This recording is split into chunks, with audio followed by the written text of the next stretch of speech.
The glass slipped from Jasmine Monroe's fingers before she could stop it.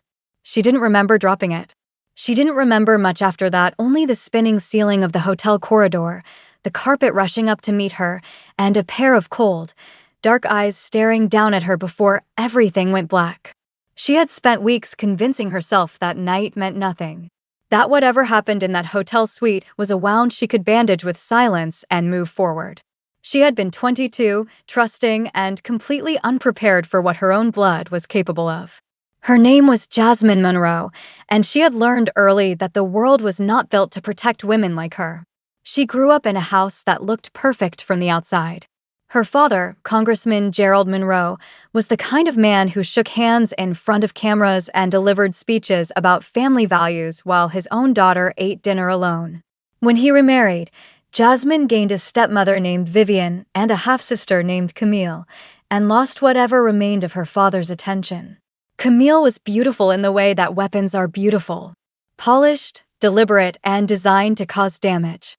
She and Vivian moved through the Monroe household like they owned it, which, eventually, they did. Jasmine learned to take up less space. To speak only when spoken to. To smile through the kind of pain that doesn't leave bruises because it never touches the skin. She had one thing they couldn't take from her boyfriend, Marcus. Or so she believed. On the night of her 22nd birthday, the family threw a celebration at the Grand Meridian Hotel.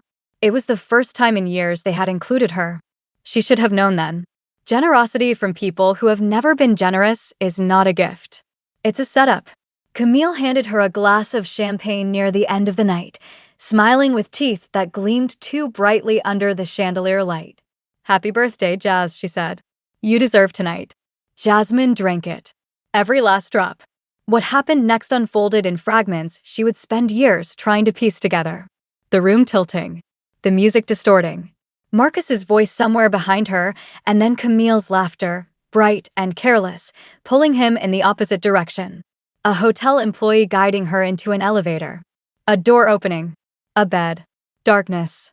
She woke up in a suite that did not belong to her.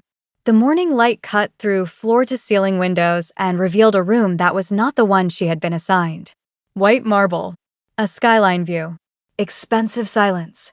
And on the armchair across the room, perfectly dressed in a charcoal suit, sat a man she had never seen in her life. He wasn't looking at her. He was reading something on his phone, jaw set, expression unreadable. The kind of stillness that comes not from peace, but from discipline, as if he had trained himself to feel nothing in public and had forgotten to turn it off in private. "You're awake," he said without looking up. Jasmine pulled the sheets to her chin. Her voice came out barely above a whisper. "Where am I?" "My room." He set the phone down then and looked at her dark eyes, sharp and assessing. "You were placed here last night. I assume by mistake. I slept in the other suite." She searched his face for something to be afraid of and found only controlled patience. That frightened her more than anger would have. "I need to leave," she said. "The door is not locked." She gathered her things with shaking hands and walked out without learning his name. He did not offer it. She did not ask. She told herself the night was over. That it had been a mistake, a horrible, humiliating mistake, and that she would never think about it again. She was wrong on every count. 3 months later, Jasmine sat in a clinic bathroom staring at a test that rearranged the entire architecture of her future. She told her father first, because she still believed, somewhere beneath all the evidence to the contrary, that he was her father before he was a politician. She was wrong about that too. Gerald Monroe did not embrace his daughter. He did not ask if she was all right. He stood at the window of his home office, hands clasped behind his back, and said, "This cannot happen, Jasmine. Do you understand what this would do to my campaign? I'm your daughter," she said. "And this family has a reputation." He turned then, and she saw it clearly, not cruelty exactly, but something worse. Indifference dressed up as responsibility. "I'll arrange everything. You'll be taken care of. But this cannot happen." She made an appointment. She told herself it was the only option. She sat in the waiting room with her hands folded in her lap and her face carefully blank, the way she had learned to be blank in rooms where no one was really seeing her. A man in a dark suit appeared at the reception desk and asked for her by name. He was a lawyer. He placed a manila envelope on the table between them and folded his hands over it with the particular calm of someone delivering information that would detonate. "Miss Monroe," he said, "the gentleman from the Grand Meridian has been identified through hospital records. His name is Han Ji-hoon. He is the sole heir to the Han Group conglomerate, one of the largest privately held corporations in Korea. He is currently worth approximately $14 billion. He paused. "He does not know about the pregnancy. He has not sent me. I represent the family's legal interests on an ongoing retainer, and I became aware of the situation through channels I am not at liberty to disclose." Another pause. "He would want to know, Miss Monroe. But that decision belongs to you. In the meantime, the family is prepared to offer full financial support, complete medical coverage, educational provisions, and absolute confidentiality for as long as you require." The room was very quiet. Jasmine looked at the envelope, then at the window, then at the door where, a few minutes ago, she had been prepared to walk through and come out different, smaller, hollowed. One more thing given up. She picked up her bag. "Tell them I'm keeping my baby," she said. "And I don't need their money." She walked out of that clinic and did not look back. Ethan Han Monroe came into the world on a cold morning in February, 7 pounds and furious, with his father's dark eyes and his mother's stubborn jaw.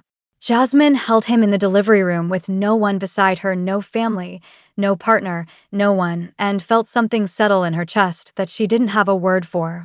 It wasn't happiness exactly. It was closer to resolve. The kind that doesn't ask for permission. The years that followed were not gentle. She worked mornings at a financial services firm and evenings at a tutoring center, completing her accounting degree between shifts and Ethan's nap schedules. She learned to budget in increments so small they would have embarrassed the people she grew up around. She learned that pride is a luxury and sleep is a currency, and that a child's laugh at the end of a long day is worth more than anything her father's house had ever contained. Ethan grew into a bright, curious boy who asked too many questions and loved maps and had the unsettling habit of studying people's faces like he was memorizing them for later. He knew his father was Korean. He knew his father didn't know about him. He accepted this the way children accept difficult truths, completely, quietly, and with a depth that only surfaces years later. Camille, meanwhile, got engaged to a real estate developer with old money and new ambition. She posted their life in careful squares, vacations and flower arrangements and dinners at restaurants with dress codes. She had won, by every metric she had invented for winning. She had no idea what was coming. It began with a photograph. Han Ji-hoon was reviewing a profile on a potential business acquisition when his assistant placed a newspaper clipping on his desk, a local society piece about Congressman Monroe's family. Camille was pictured at the center, radiant in red, and beside her, half turned away from the camera, was a woman Ji-hoon had not seen in 6 years, but had never entirely forgotten. He had thought about that night more than he would ever admit. Not with guilt. He hadn't known enough to feel guilty, but with a particular unresolved weight that attached itself to unfinished things. He had hired someone quietly, years ago, to find her. The trail had gone cold. He had told himself to let it go. He told his assistant to clear his afternoon. The investigation took 11 days. What it returned changed everything. He sat very still when the report landed on his desk. He read it twice. Then he set it down and looked out the window at the Jeju city skyline, the water in the distance, flat and indifferent, and breathed through something he was not prepared to name. He had a son. A 6-year-old boy named Ethan who apparently loved geography and had a habit of humming while he read, who attended a public school in Atlanta and was described by his teacher as extraordinarily perceptive, who had his father's face. Ji-hoon was on a flight within the hour. He did not call ahead. He understood that arriving announced would give Jasmine the opportunity to prepare defenses, and he suspected she had become very good at defenses. He had a car take him to the school pickup line on a Wednesday afternoon and sat there like a man who had no idea what he was doing, which was accurate. When Ethan walked out of the building, Ji-hoon stopped breathing. The boy was unmistakable. He moved through the crowd with quiet self-possession, backpack over one shoulder, scanning the line until he found a woman standing at the edge of it, tall, composed, with natural hair pinned back and an expression that managed to be both guarded and warm at the same time. Jasmine Monroe had become someone. That was the only way Ji-hoon could think to frame it. Whatever softness the world had tried to crush out of her, she had converted into something structural, a way of standing, of watching, of holding her son's hand that communicated, without words, that she was the last line between him and everything dangerous. He stepped out of the car. She saw him before he reached them. He watched the recognition move across her face, confusion first, then clarity, then something she shut down very quickly. "Ethan," she said quietly, "go wait by the bench." Ethan looked at Ji-hoon with those dark eyes, his eyes, and obeyed without argument. The silence between Jasmine and Ji-hoon lasted approximately 4 seconds and felt considerably longer. "How did you find us?" she said. "Does it matter?" "Yes."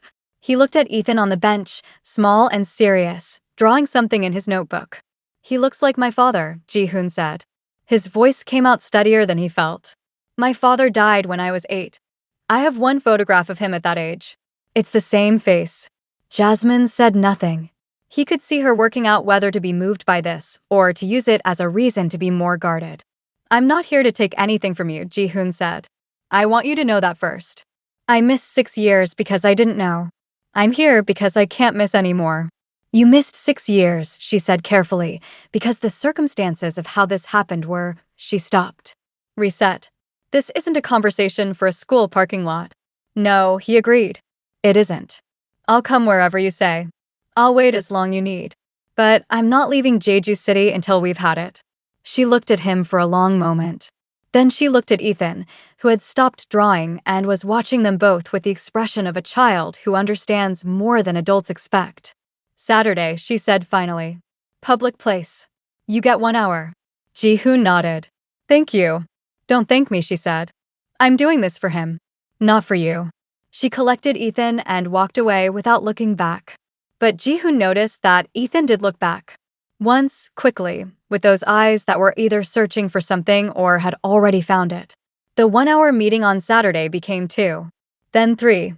Ethan, who had been briefed in terms Jasmine thought were age-appropriate, sat across from Ji-hoon and said, with devastating directness, "Are you actually my dad, or are you just saying that?"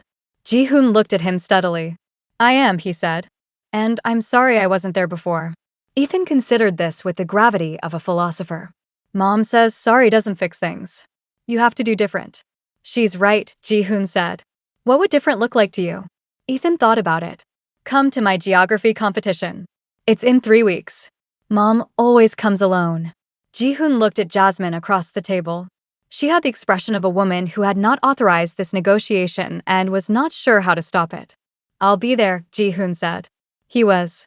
He sat in the 3rd row in a school auditorium with folding chairs and fluorescent lighting, completely out of place in every conceivable way, and watched Ethan Monroe place first in the regional competition and sprint directly to his mother with his ribbon, and then turn, deliberately, and hold it up for Ji-hoon to see. The weeks that followed built themselves quietly. Ji-hoon was patient in a way that surprised Jasmine, not the cold patience of a man tolerating inconvenience, but the focused patience of someone who had decided something and was committed to seeing it through. He learned Ethan's rhythms. He sat through the geography competitions and the school plays. He called when he said he would call. He did not push. He also did not pretend the history between him and Jasmine was uncomplicated. One evening, after Ethan had gone to bed, she told him about the drink. About Camille. About the clinic waiting room and the lawyer and the years that followed. She told it flatly, without dramatics, watching his face for the reaction she expected. What she got instead was a silence so absolute it was almost loud. Then Ji-hoon said, very quietly, "I want to say something, but I need you to know it is not an excuse for the time that was lost. It is only a response to what you just told me." He paused. "The people who did this to you will answer for it. I will make certain of that." "I don't need you to fight for me," Jasmine said. "I know," he said. "But it isn't about need. It's about what's right." She didn't respond. But that night, for the first time in 6 years, she slept without waking up at 2 a.m. to check that the doors were locked. Ji-hoon had taken an estate outside Jeju City for the duration of his stay.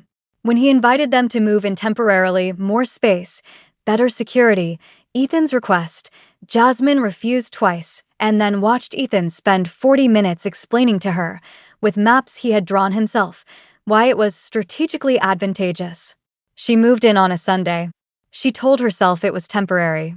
She told herself she was doing it for Ethan. She told herself a great many things, standing at the window of that estate looking out at the coast, before she admitted, quietly, to no one but herself, that she had started to look forward to the evenings when Ji-hoon came home. She wasn't ready to say it out loud. But the thought had moved in, and it had no intention of leaving. The invitation arrived on a Friday, a private business gala hosted by one of Ji-hoon's senior partners, a formal affair at the Meridian Grand Ballroom. Ji-hoon had to attend.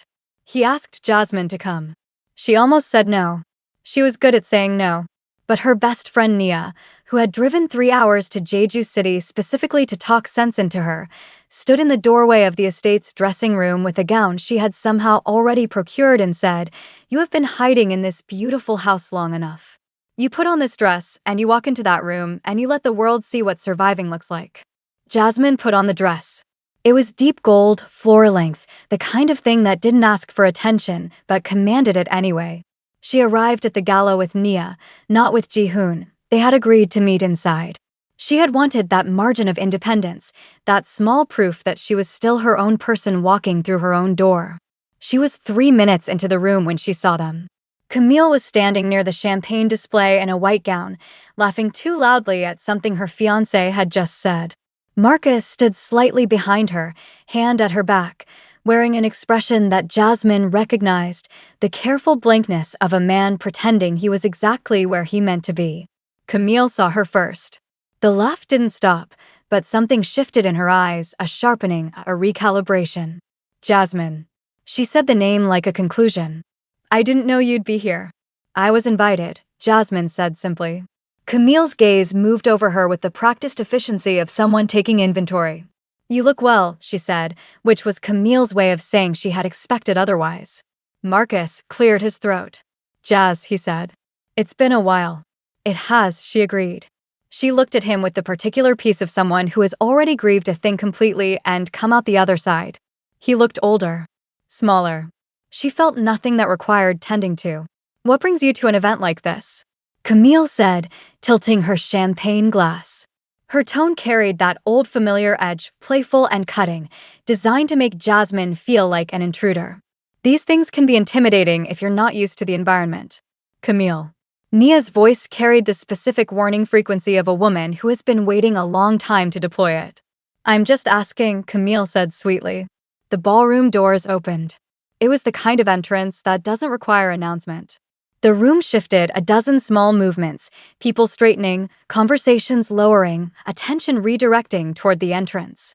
Han Ji-hoon walked in with the unhurried confidence of a man who understood that the room would wait for him, because it always did. Several executives moved in his direction.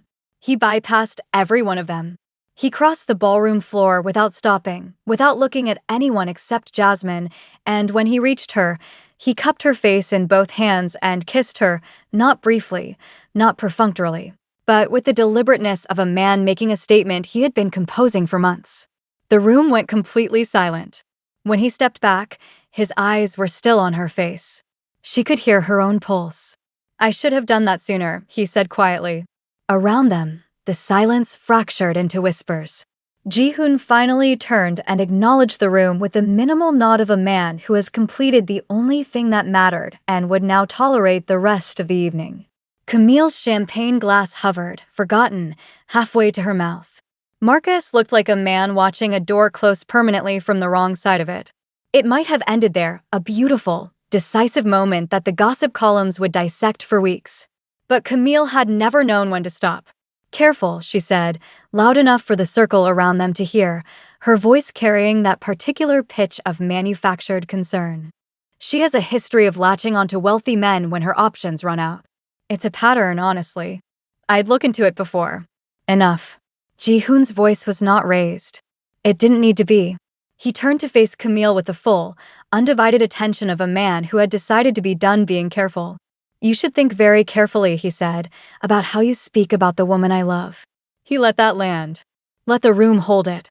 Then, quietly, "and the mother of my son." The gala did not so much descend into chaos as it tilted a slow, collective intake of breath followed by the rapid, overlapping percussion of a secret becoming public in real time. Camille went pale under her foundation.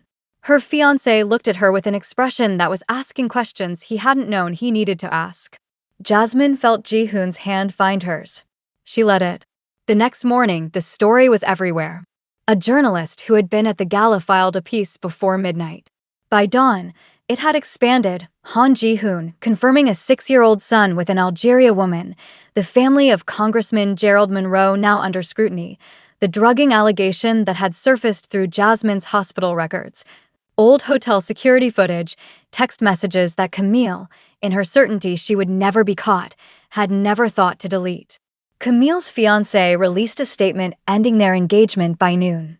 Her business connections withdrew quietly and quickly, the way money always moves when a scandal threatens to become a liability.